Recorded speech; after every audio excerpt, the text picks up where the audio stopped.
Hey gang, Spada coming at you with a video review of a set of knockoffs that I actually picked up a couple of years ago. These guys are a knockoff of the original Protectobots team. Now, a big difference is just the coloring. Hotspot here is red instead of blue, powder blue. Streetwise has a red seat. I mean, it's just very generic rescue colors.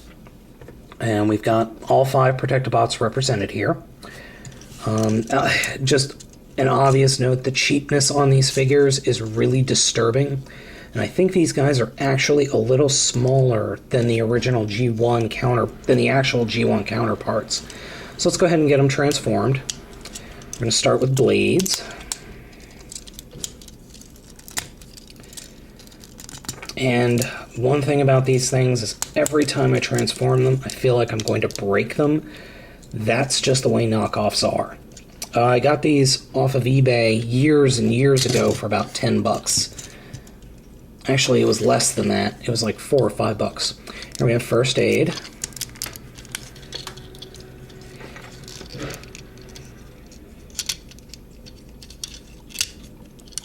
Here we go. Groove. And Groove is actually my least favorite, simply because I hate his transformation. I mean, that's it. He's got a giant wheel in his gut. And Streetwise.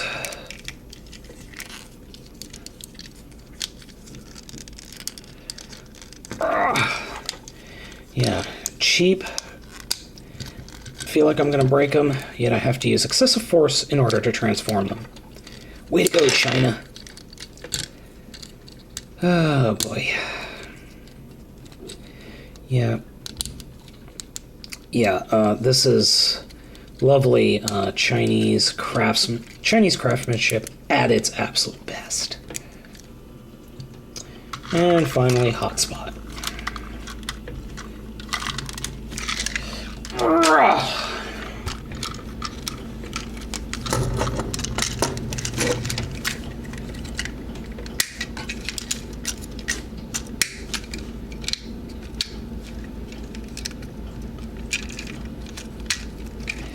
And there we go.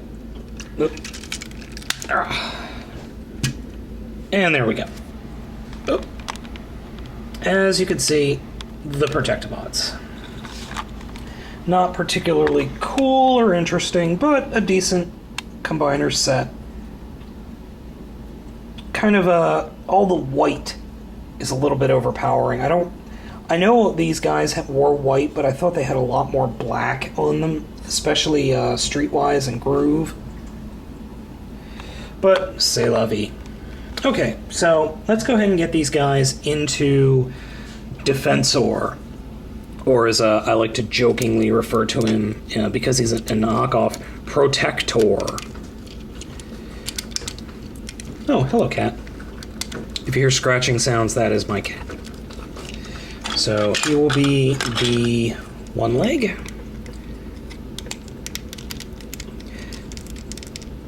Oh, did I mention I have a pile of parts right here? And we'll make Groove the other leg.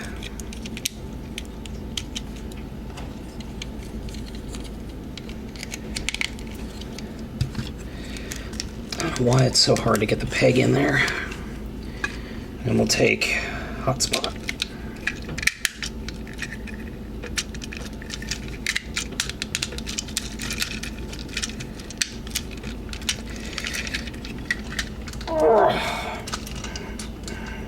If you hear me grunting, that's because the leg joints on this thing are so incredibly tight.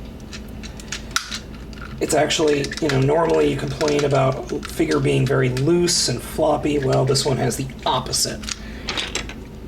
This knockoff has the opposite problem. The joints are so tight, they are next to impossible to get straight. Alright. Ooh, that's not right.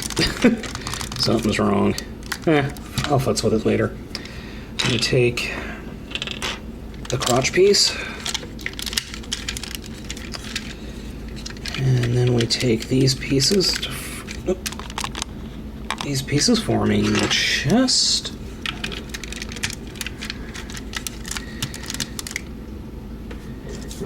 I'll take blades.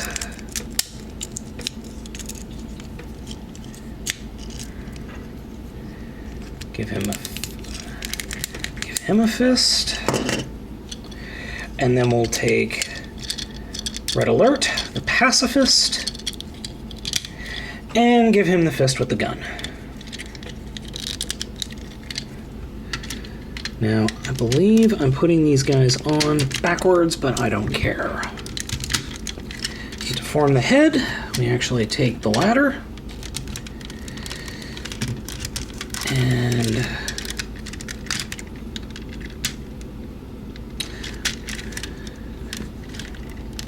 put that down and rotate the head up.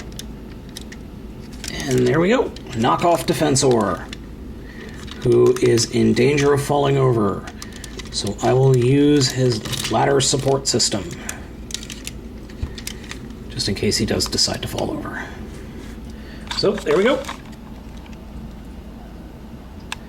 G1 knockoff Defensor.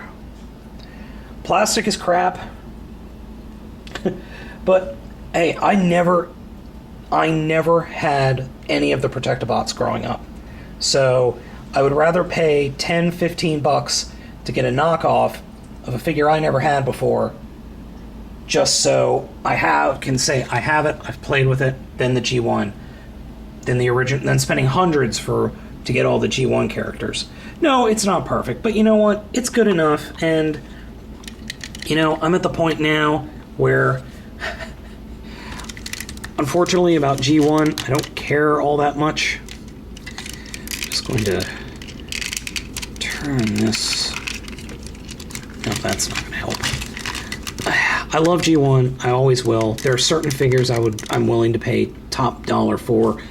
The Protectobots. The Protectobots are not one of them.